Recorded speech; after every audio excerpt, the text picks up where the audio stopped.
السلام علیکم۔ سردی میں فالج اور ہارٹ اٹیک کی دو بڑی وجوہات ہیں۔ نمبر 1، لوگ سردی میں اکثر پانی نہیں پیتے، جس سے جسم میں پانی کم ہو جاتا ہے اور خون حجم ہو جاتا ہے۔ سردی میں خون کی رگیں تنگ ہو جاتی ہیں، لہذا سردی کے موسم میں گرم مشروبات اور نیم گرم پانی زیادہ پئیں۔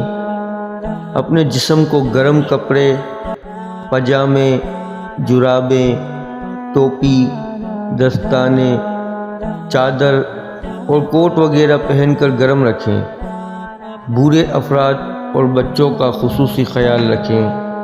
اس پیغام کو ثواب کی نیت سے اور صدقہ جاریہ سمجھتے ہوئے لوگوں تک پہنچائیں، جبکہ ایسا کرنے سے آپ کو شیطان روکے گا ضرور، مگر آپ نے رکنا نہیں ہے۔